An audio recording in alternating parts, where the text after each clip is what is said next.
Hello everyone, today we are going to start our next question number 5 of chapter 12, exponent and powers of class 8. So our question number 5 is, find the value of m for which 5 power m divide 5 power minus 3 is equals to 5 power 5. So this is the question number 5. See, again base same, sign of division, powers will subtract with each other. So here we will write 5 m law वाला minus, then again minus 3, यही करना है. m minus n करते हैं तो ये हो गया. इस साइड मेरे पास राइट साइड पे जो था मैंने ऐसे लिख दिया, लॉ यूज़ किया है. बाय यूजिंग यहाँ पे लिखोगे a power m divide a power n. Parts अलग अलग है लेकिन बेस सेम है तो पार्ट्स माइनस कर दिए हैं. ठीक है, ये यूज़ किया, ये लिख दिया. अभी दो साइन इकट्ठे हैं, सिंगल साइन बना रहे हैं, माइनस माइनस हो गया प्लस, इक्वल्स टू जो है वो ऐसे. जब एक रो में पहले से इक्वल दे रखा तो आगे इम्प्लाइज डालते हैं. ठीक है, तो यहाँ इम्प्लाइज हो गया, इसको बोलते हैं इम्प्लाइज. अब देखो बेस सेम है, दोनों साइड इक्वलिटी दे के उसने दे रखा तो बेस सेम है लेकिन पार्ट्स डिफरेंट है और इक्वलिटी का साइन है, मतलब base same, sign of equality, then parts equal, मतलब देन क्या हो जाएगा, पार्ट्स आपस में इक्वल हो जाएंगे. दैट मीन्स जो मेरे पास ये पार्ट्स थी वो दोनों आपस में एक दूसरे के इक्वल हो जाएंगी. अगर बेस सेम हो, इक्वलिटी का साइन हो तो पार्ट्स क्या हो जाती हैं, इक्वल. तो पार्ट्स इक्वल हो गई. इधर ये प्लस हो रहा है, उधर जाके क्या होगा, माइनस होगा. तो ये मेरे पास आ गया answer. Right, so this is the 5th part. Next है हमारे पास 6th पार्ट. इवेल्युएट 1/3 पावर -1 दे रखी है, -1 दे रखी है तो पहले हमें इन पार्ट्स को क्या करना है, पॉजिटिव करना है, एक्सपोनेंट्स को पॉजिटिव करना है. पॉजिटिव करने के लिए आपको पता है कि इनको हमें क्या करना होता है, reciprocal. Right, so this is our 6th first part. सबसे पहला काम मैंने आपको बताया कि 3/1, अपॉन वाले 1 की कोई वैल्यू नहीं रहती, तो इसको अगर मैं 1 भी लिखूंगी तो वो भी कोई फ़र्क नहीं पड़ेगा, तो मैं सीधे 3 लिख रही हूँ क्योंकि 3 पावर 1 3 ही रहेगी. सेम 4 पावर 1 भी क्या रहेगी, 4 ही रहेगी. तो बाहर का -1 हमें लिखना है क्योंकि मैंने अभी अंदर वाले इनके माइनस चेंज किए, इसका कुछ नहीं किया. तो 3 प्लस का है, 4 माइनस का है. 3 - 4 कितना हुआ मेरे पास, -1 हुआ. अब -1 की पावर -1 है. ठीक है, अब यहाँ पे पहले तो पावर पॉजिटिव करेंगे. पावर पॉजिटिव, इसके अपॉन में क्या है, 1, इसका रेसिप्रोकल, मतलब ये वाला 1 ऊपर चला जाएगा और ये -1 नीचे आ जाएगा. पावर तो हो गई पॉजिटिव, मतलब पॉजिटिव 1 आ गया यहाँ पे. अब ये लिखो चाहे ना लिखो कोई फ़र्क नहीं पड़ता. अब देखो ये वाला माइनस चाहे ऊपर लगाओ चाहे नीचे लगाओ, न्यूमरेटर में लगाओ चाहे डिनोमिनेटर में लगाओ, तो भी कोई फ़र्क नहीं पड़ता. मतलब अगर मैं इसको -1 भी लिख दूँ तो भी अपॉन में 1 लिखूँ चाहे ना लिखूँ क्योंकि डिनोमिनेटर वाले 1 की वैल्यू तो रहती नहीं है. तो this is the answer of 6th first part. Next question number 6th second part. 5/8 minus है. अब यहाँ ध्यान से देखो, 5/8 यहाँ 8/5 दे रखा है. अब मैं दोनों में से किसी एक को चेंज कर सकती हूँ, बेस सेम हो जाएगा दोनों का. इसको चेंज कर लेते हैं, चेंज कर लें, ये बन जाएगा 8/5. नेगेटिव थी, पार क्या हो गई, पॉजिटिव. इसको ऐसे ही रहने देते हैं क्योंकि अभी बेस सेम हो गया तो मेरे को कोई भी आगे ये पॉजिटिव हो जाएगी, है ना, +7 आएगा. अब बेस सेम हो गया, कोई ना कोई प्रॉपर्टी यूज़ हो जाएगी. कौन सी प्रॉपर्टी यूज़ होगी, बेस सेम है, मल्टीप्लिकेशन का साइन है जो मैंने आपको वहाँ लॉज में एंड में ऐड करवाया था. तो यहाँ आएगा 8/5, 7, दोनों आपस में प्लस हो जाएंगी, पार्स प्लस हो गई.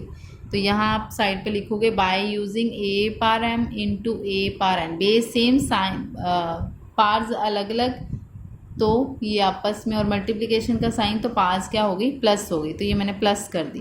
तो यह 8/5 साइन सिंगल करेंगे, प्लस माइनस माइनस हो गया, राइट।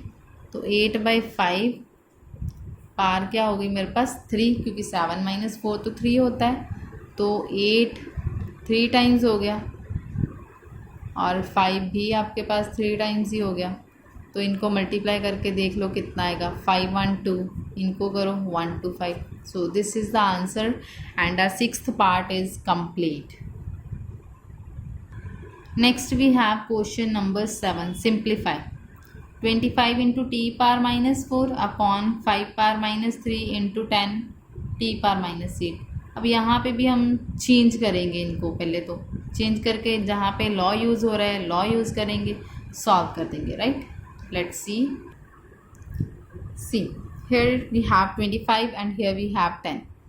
ना तो इसकी पार है ना ही इसकी पार है। यहाँ पे t और यहाँ पे t दोनों आपस में डिवाइड हो रहे हैं, पार्स दे रखी हैं अलग अलग, बेस सेम है t और t, right.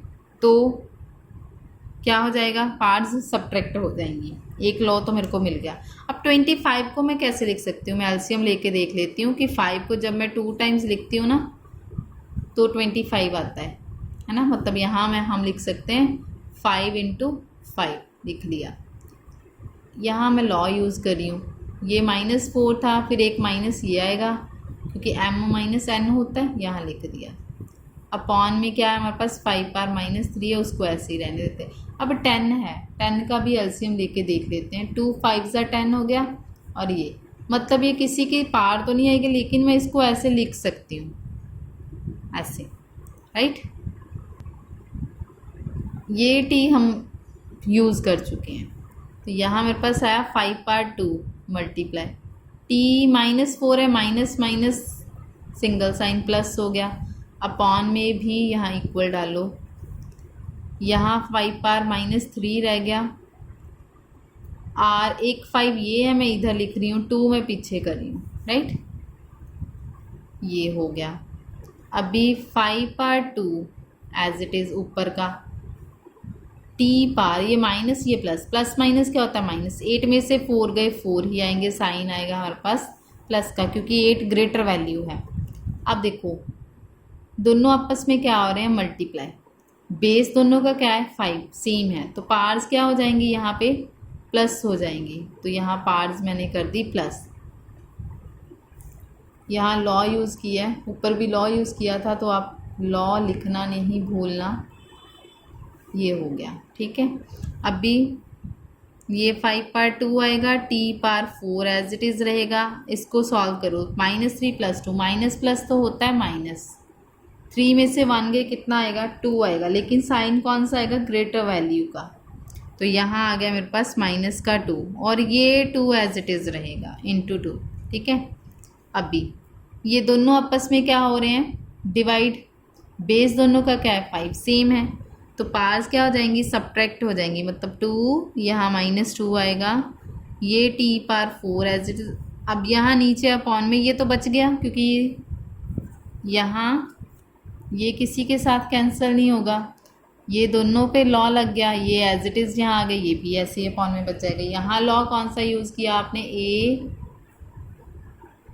Power m divide by a power n, a power ये साइड पे लिख दिया कि पार्स माइनस हो गई, तो ये प्लस बन जाएगा, क्योंकि 2 साइन इकट्ठे हैं, माइनस माइनस प्लस होता है। अपॉन आ गया 2, ये आ गया मेरे पास ये, ठीक है। सॉल्व करके 5 पावर 4 बन गया, t पावर 4 बन गया, अपॉन हो गया 2। अब 5 को जब आप 4 टाइम्स लिखोगे, 4 टाइम्स इसको मल्टीप्लाई करोगे, तो चेक करो 6 to 5 आएगा। सॉल्व करके देख लेना, t power 4 upon 2, this is the answer. ये यहाँ पे मल्टीप्लाई चाहे मत डालो, क्योंकि इनका आपस में यही मतलब होता है कि ये आपस में क्या हो रहे हैं, मल्टीप्लाई हो रहे हैं। Upon 2, this is the answer of 7th first part. Now we will do our next second part, then exercise will finish. Now again 3 को तो हम ब्रेक नहीं कर सकते, राइट। 10 को ब्रेक कर सकते हैं, लास्ट में हमने किया था 2 × 5 लिख सकते हैं इसको। ये एज इट इज़ लिख लेते हैं 3 पावर -5, क्योंकि इसको ब्रेक नहीं कर सकते, राइट। 10 को ब्रेक कर सकते हैं कैसे, 2 इंटू 5 में 10 को लिखा है, लेकिन पार बाहर ऐसे ही रहेगी। अब 125 को भी लिख सकते हैं। कैसे लिख सकते हैं वो साइड पे पहले तो एलसीएम लेके देखना पड़ेगा। ये मैंने लिया तो 3 टाइम्स जब हमने किया मतलब 5 को ऐसे 125 को ये लिख दिया, राइट। ये 5 पार 7, क्योंकि इस 5 तो 5 ही रहेगा, इसको और कुछ नहीं लिख सकते। 6 को लिख सकते हैं, 2 3 ज़ा 6, राइट। मतलब यहाँ 2 इंटू 3 6 की जगह लिखा है, लेकिन बाहर जो 6 की पार है वो बाहर एज इट इज़ ही रहेगी मेरे पास। अब यहाँ 3 पार -5, इसका मतलब इसकी भी पार ये है और इसकी भी पार ये है, अलग अलग कर दी मैंने, पार अलग अलग कर दी, ठीक है। अब इसको कैसे लिख सकते हैं, 5 पार 3। चल इतना काम हो गया हमारा। तो ये आया अब मेरे पास 5 पार -7, इसकी भी पार अलग अलग कर रही हूँ, 2 पार -5, 3 पार -5। ये 2 पार 5 से ये 2 पार 5 कैंसिल कर दो, सेम सॉरी नॉट दिस, ये नहीं कटेगा आपका। 3 पार -5 के साथ 3 पार -5 कैंसिल कर दिया, ये कैंसिल नहीं हुआ है, राइट। तो ये बच गया मेरे पास। और क्या हमारे पास रिमेनिंग टर्म है ये। ऐसे तो हमें यहाँ पे लॉ यूज़ करना चाहिए था, लेकिन अभी कैंसिल आउट कर दो, नो इशू। तो ये बचा, राइट। ऊपर मेरे पास बचा था ये और अपॉन में बचा मेरे पास ये। अभी बेस सेम है ऊपर पहले, तो पार्स क्या होंगी, ऐड। क्या लिखोगे, -5 और +3 दोनों पार्स ऐड होगी, अपॉन में ऐसे ही रहने दो जो लिखा हुआ है।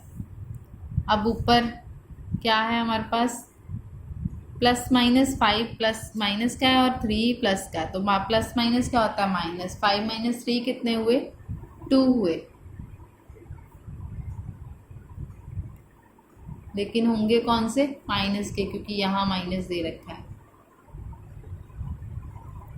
अब बेस सेम है लेकिन डिवाइड हो रहा है, तो पार्स क्या होंगी, माइनस। इक्वल मत डालना भूलना, इक्वल डालते जाना, तो ये माइनस हो जाएंगी। अब 2 साइन इकट्ठे आ गए, सिंगल साइन बनाओगे तो क्या आएगा, प्लस। सो ये आ गया मेरे पास। अब 5 टाइम्स इनको करके देखो क्या आएगा। 4 टाइम्स तक तो हमने किया था, 6 to 5, जब 5 से करोगे तो 3 1 2 5 आएगा मेरे पास। ये आ गया हमारा आंसर। अब लॉ यूज़ किया मैंने, कहाँ कहाँ यूज़ किया ये देख लो, यहाँ यूज़ किया है ना, क्योंकि ये बेस सेम था। कौन सा लॉ, डिवीज़न वाला, चाहे आप ऐसे लिख लो, कंफ्यूज मत होना। m है और ये n है, तो ये माइनस हो गई। एक लॉ यहाँ यूज़ किया मैंने, राइट। एक लॉ हमने किया यूज़ यहाँ पे, बेस सेम था, मल्टीप्लिकेशन का साइन पार्स प्लस, यहाँ करी तो यहाँ लिखेंगे कौन सा, a power m into a power n equals to a power m plus n, यहाँ भी लिख दिया। ये मैंने वैसे कैंसिल आउट करवा दिया। अगर हम सॉल्व यहाँ पे भी लगाते तो पार 0 आती, वो भी क्या बनता, 1 ही बनता। तो ये हमारा था क्वेश्चन नंबर 7 का सेकेंड पार्ट। इसी के साथ हमारी एक्सरसाइज फिनिश हो गई है। In our next lecture we will do our next exercise, second exercise, right? So if anyone is having any kind of doubt, do comment in the comment section, right? Thank you.